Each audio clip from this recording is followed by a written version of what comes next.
Pemirsa, Kementerian Keuangan hari ini merombak pejabat eselon 1. Menariknya pensiunan TNI diangkat menjadi Dirjen Bea Cukai.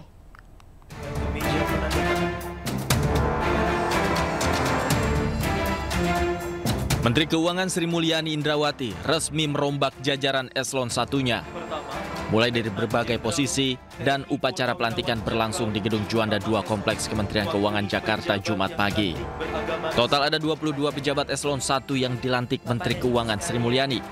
Di antaranya Direktorat Jenderal Bea Cukai yang kini dijabat Letnan Jenderal TNI Purnawirawan Jaka Budi Utama.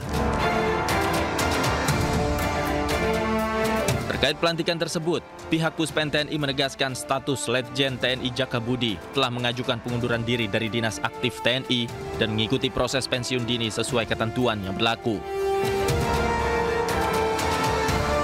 Jaka merupakan lulusan Akademi Militer 1990 dan berdinas di Kopassus. Posisi strategis terakhirnya adalah Sekretaris Utama Badan Intelijen Negara. Sementara Dirjen Pajak kini dijabat Bimo Wijayanto yang merupakan alumni SMA Taruna Nusantara Magelang. Jabatan terakhir sebelum menjadi Dirjen Pajak sebagai Sekretaris Deputi Bidang Kerjasama Investasi di Kementerian Keuangan. Para pejabat yang baru dilantik ini mendapat tugas dari Presiden Prabowo Subianto untuk meningkatkan penerimaan negara, efisiensi anggaran, dan tata kelola keuangan yang sehat di tengah kondisi ekonomi yang dinamis. Tim Liputan iNews melaporkan. Sementara itu, Menteri Keuangan RI menegaskan penunjukan Letjen Purnawirawan Jaka Budi Utama untuk meningkatkan kerjasama dengan aparat penegak hukum. Presiden Prabowo juga sudah memberikan target bagi Kemenq yang harus dicapai tahun ini. Bapak Presiden telah menyampaikan berkali-kali agar penerimaan negara terutama dari kegiatan-kegiatan yang dilihat sebagai ilegal atau menyalahi aturan harus dikoreksi. Maka kehadiran Pak Jaka merupakan suatu nilai tambah yang kami harapkan akan mendukung dan meningkatkan kemampuan Kementerian Keuangan untuk melakukan koordinasi yang jauh lebih baik dan efektif dengan berbagai aparat penegak hukum. Pemirsa, Kejaksaan Negeri Jakarta Pusat menetapkan 5 orang tersangka baru dalam kasus dugaan korupsi Pusat Data Nasional Sementara di Kemkominfo. 5 tersangka diantaranya terdiri dari 3 orang dari pejabat Kominfo dan 2 dari pihak swasta pemenang tender.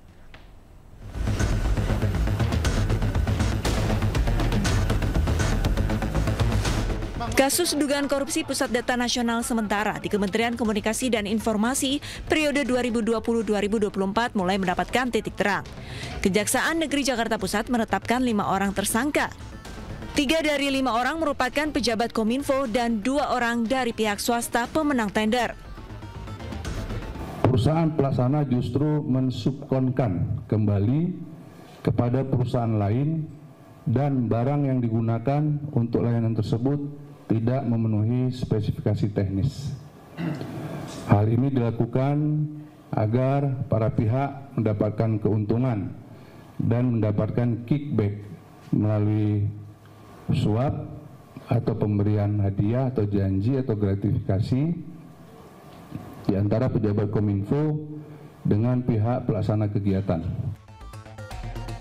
Kasus ini bermula pada tahun 2020 ketika Kominfo melakukan pengadaan barang dan jasa PDNS senilai 958 miliar rupiah. Praktik dugaan tindak pidana korupsi ini mengakibatkan kerugian keuangan negara hingga ratusan miliar rupiah. Dari Jakarta, Rani Sanjaya, iNews melaporkan. Pemirsa, KPK periksa 2 mantan Dirjen Bina Penta Kementerian Ketenagakerjaan. Pemeriksaan terkait dugaan korupsi penggunaan tenaga kerja asing. Komisi Pemberantasan Korupsi memeriksa 2 mantan Dirjen Bina Penta Kementerian Ketenagakerjaan. Mereka diperiksa sebagai saksi atas kasus dugaan korupsi pengurusan penggunaan tenaga kerja asing. Kedua mantan pejabat Kemenaker itu adalah Soehartono yang menjabat tahun 2020 hingga 2023 dan juga Haryanto yang menjabat sebagai Dirjen Bina Penta tahun 2024-2025. Sebelumnya KPK menggeledah kantor Kementerian Ketenagakerjaan pada 20 Mei 2025 yang lalu. Penyidik KPK juga telah menyita sebanyak 8 mobil dari penggeledahan yang dilakukan di 3 tempat berbeda.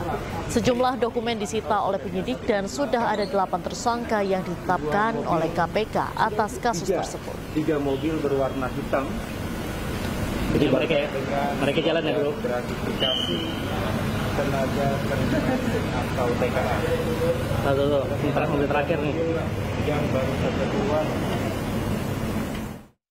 Pemirsa, Kejaksaan Agung menegaskan perlindungan terhadap jaksa sangat penting untuk mendukung kinerja optimal para jaksa yang bertugas. Alat negara digunakan melindungi proses kerja jaksa baik di kantor maupun saat menggelar sidang di pengadilan.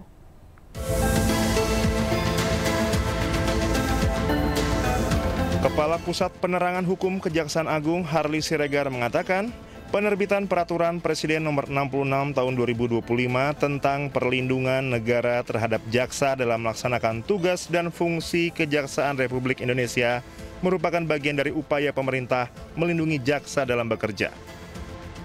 Harli mengatakan Perpres ini memberikan wewenang pemerintah menggunakan alat negara untuk melindungi proses kerja jaksa baik di kantor maupun saat menggelar sidang di pengadilan. Wah, kami bersyukur ya. Berterima kasih kepada negara ya melalui Bapak Presiden dan pemerintah. Kenapa? Karena telah memberikan perhatian yang begitu besar terhadap bagaimana pelindungan terhadap para aparat jaksa ya dalam menjalankan tugas fungsinya. Tentu Perpres ini sebagai regulasi yang menegaskan bahwa pentingnya bagaimana upaya-upaya memberikan keamanan dan kenyamanan bagi para jaksa dalam menjalankan tugas. Sebelumnya, Presiden Prabowo Subianto menandatangani Peraturan Presiden Nomor 66 Tahun 2025 tentang perlindungan negara terhadap jaksa dalam melaksanakan tugas dan fungsi Kejaksaan Republik Indonesia. Dalam aturan tersebut, jaksa bisa mendapatkan perlindungan dari TNI Polri. Tim Liputan Anyus melaporkan.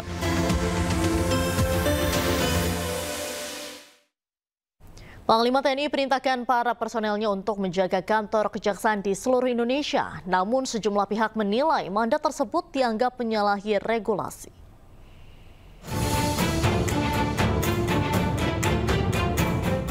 Bertambah lagi tugas Tentara Nasional Indonesia atau TNI. Selain menjadi garda terdepan penjaga kedaulatan NKRI, kini TNI juga diberi mandat untuk menjaga kejaksaan di seluruh Indonesia, mulai dari Kejaksaan Tinggi hingga Kejaksaan Negeri. Tugas tersebut tertuang dalam telegram Panglima TNI Jenderal Agus Subianto 5 Mei 2025 yang berisi perintah pengerahan personel dan alat perlengkapan dalam rangka dukungan pengamanan Kejati dan Kejari di seluruh Indonesia. Dalam penjagaan tersebut, TNI akan turunkan sejumlah personel sebanyak 1 peleton di kantor Kejati dan 1 regu di kantor Kejari.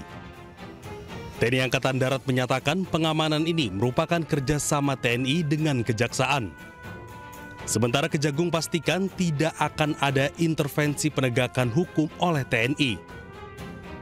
Kadis Penat Brigjen Wahyu Yudayana pun menegaskan TNI akan bertugas profesional. Namun penugasan ini menimbulkan sejumlah tanda tanya karena perintah ini dinilai bertentangan dengan berbagai regulasi, terutama konstitusi, Undang-Undang Kekuasaan Kehakiman, Undang-Undang Kejaksaan, Undang-Undang Pertahanan Negara, dan Undang-Undang TNI yang mengatur secara jelas tugas dan fungsi pokok TNI.